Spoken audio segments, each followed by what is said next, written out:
PleinAirpril is halfway through, so here's a little recap of what I've been up to so far.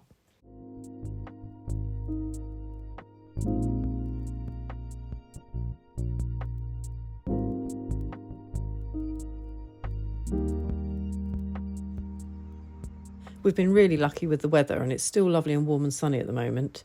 So for my first outing I cycled down to the waterfront. And here there are so many different buildings, sometimes I find it hard to decide what to actually sketch. But eventually I settled down on a bench and there was a view of some of the bars and restaurants further along the quay, and I decided to draw those. Initially I planned to keep it quite small and simple, filling maybe just one page, and focusing on the buildings on the left of the photograph.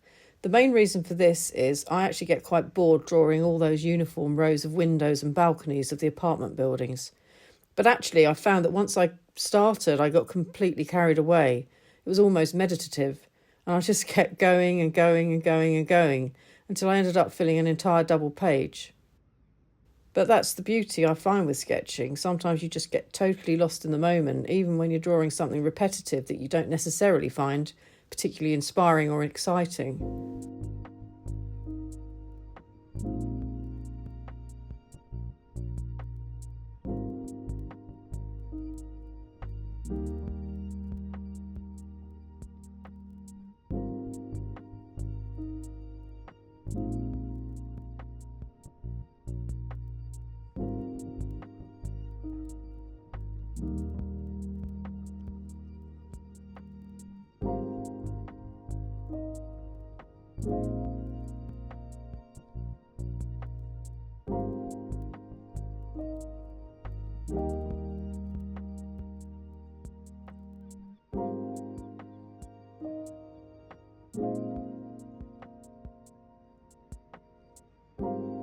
The line work took about twice as long as usual, about 45 minutes I think.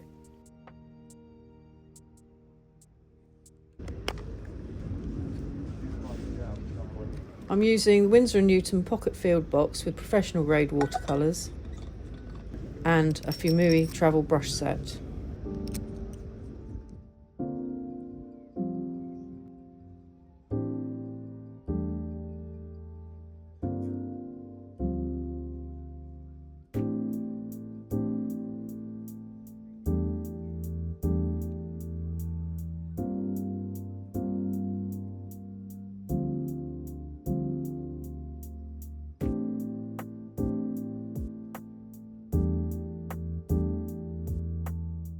I used a little artistic licence with the colours here just to brighten things up a bit.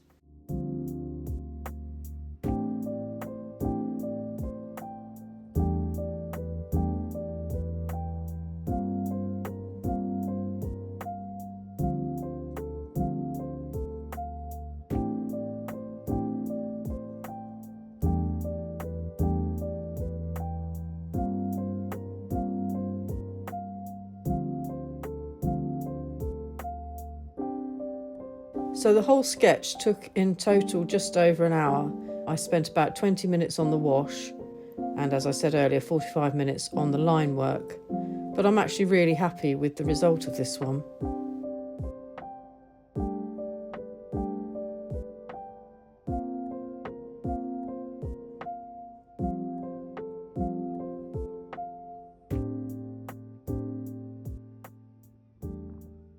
I cycled down to the waterfront again the next day, but I was on a much tighter time schedule because I was meeting a friend for lunch. I chose a different view and I chose a totally different approach, and one I've not really tried before. And I tried to pick out the skyline of the tower blocks and build it up from there, or build it down from there, should I say. I kept it very quick and loose through necessity, really, because I was, as I said, meeting a friend. So it's far less detail than the day before's sketch. And although it's very different to what I did the day before, I actually do still like it for its simplicity. I think sometimes it's good to have a time limit to stick to.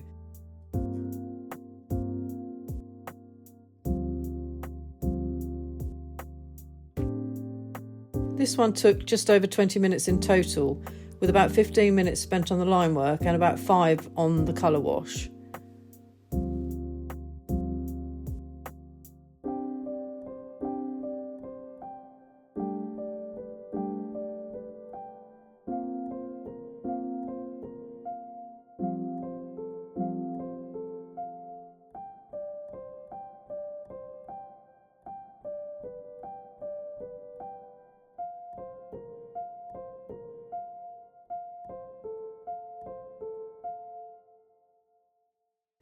The next stop is Felixstowe, and here I was staying overnight to go to an event with some friends, so I knew I wasn't really going to have much time to sketch, so I didn't take very much with me. I took the Winsor & Newton pocket field box, surprise, surprise, a sports wristband for wiping my brushes on, and a couple of clips, a C. White of Brighton A5 travel journal, and a small pencil holder that straps round the sketchbook, with a Kaweco Sport fountain pen and a water brush. I didn't even take any sort of tripod with me, which I do now regret, so unfortunately I don't have any video footage to share here, but I'm quite pleased with the sketches, particularly this one. The houses are up a steep hill behind the shops, well, steep for Suffolk, which isn't very, to be honest. And everything I've sketched recently has mainly been brown and brick tones, so the chance to break out some sort of bright seaside colours was actually a really refreshing change.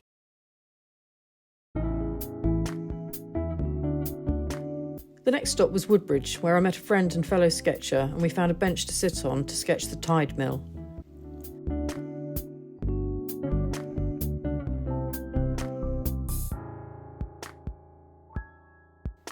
The angles of those roofs I found really tricky.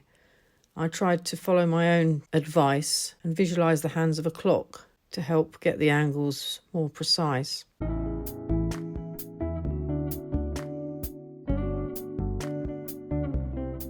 The first recording of a tide mill on this site was 1170, and there have probably been 3 in total here over the centuries.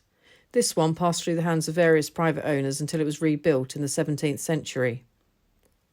By the outbreak of World War II, the mill was one of only a handful still operating, closing in 1957, and derelict in 1968, it was restored and opened to the public in 1973.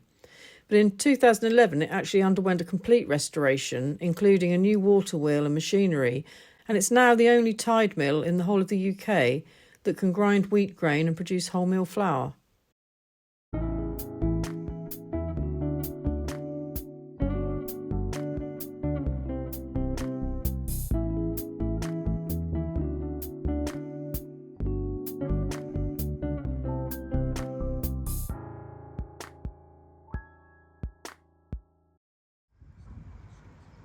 This is a Pentel pocket brush pen, which I'm using to blacken some of the shadows.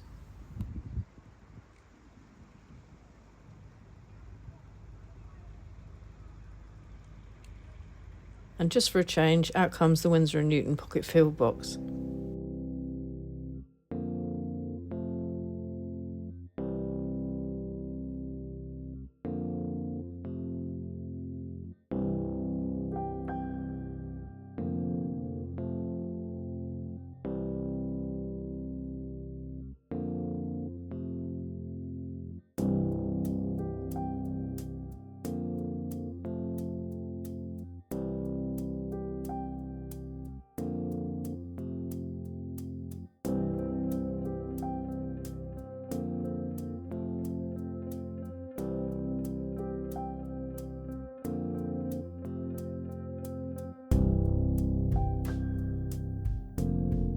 I was tempted to leave the facade of the mill completely white, but I did actually end up putting a really light wash of yellow ochre on it.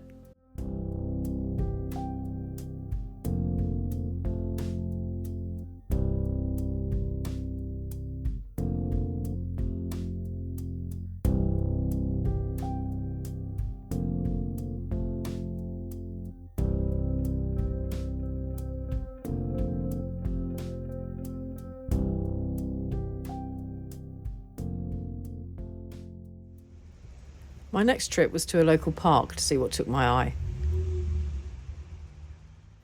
At least the road names looked appropriate.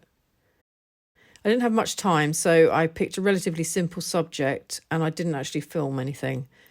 But the subject I chose to draw was this cabman's shelter, which was originally created in 1892 to provide a dry space for drivers of horse-drawn cabs, and it was moved from the town centre to the park in 1895.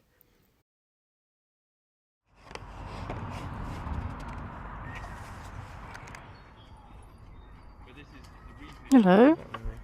I'm actually very familiar with this area because it's right opposite what used to be my old school, so it brings back lots of memories for me.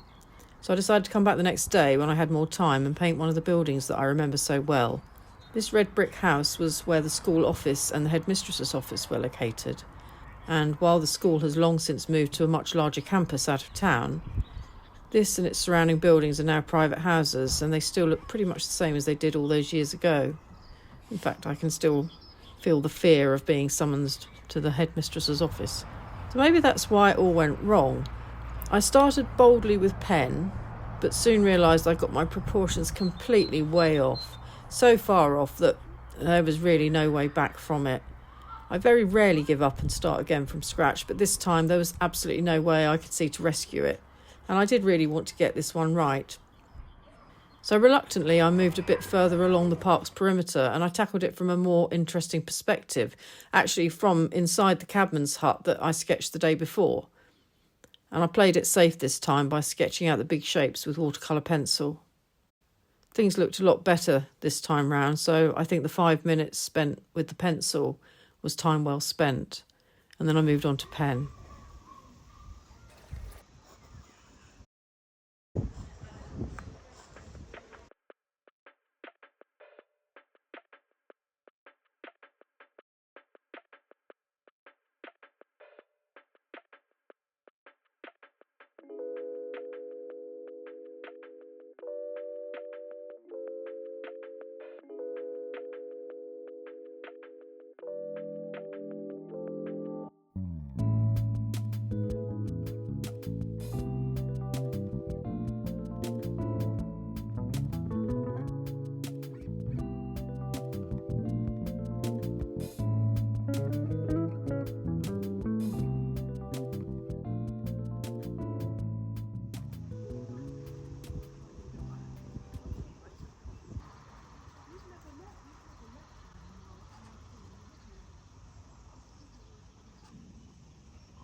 I did send a photo of this to an old school friend, and luckily she did recognise the building straight away, which might not have been the case if I'd carried on with the first attempt. Next, I was back at the waterfront having brunch with a friend. There's no videoing, I'm afraid, because obviously that would have been a bit antisocial, although she did video me very briefly.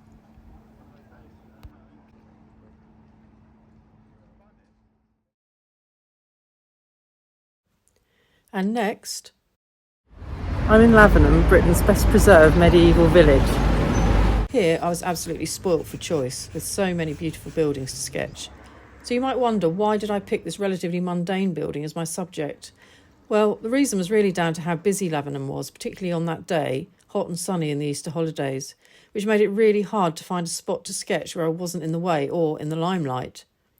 Although sketch by sketch I do get more confident drawing in public, it can still feel quite daunting at times. On quieter days in the past, I've sketched several of the local landmarks, such as the Cricket House,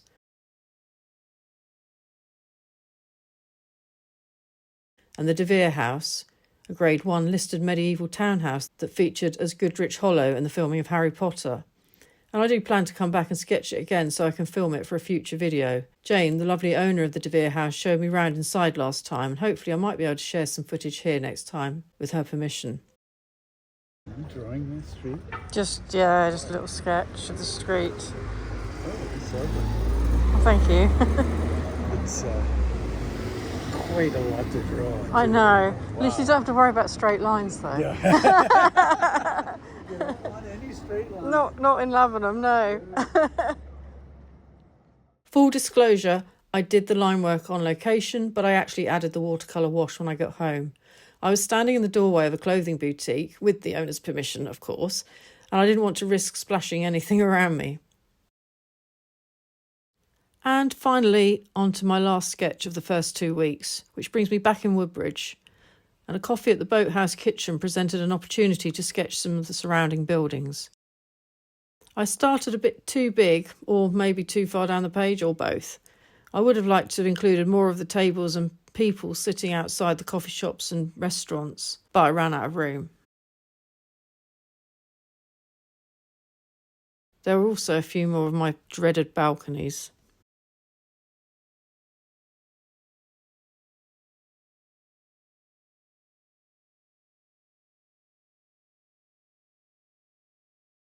I added the edge of this building in the foreground as sort of a kind of border. And that's the line work finished. The true colours are actually quite muted, but I used a little bit of artistic licence again here to brighten them up.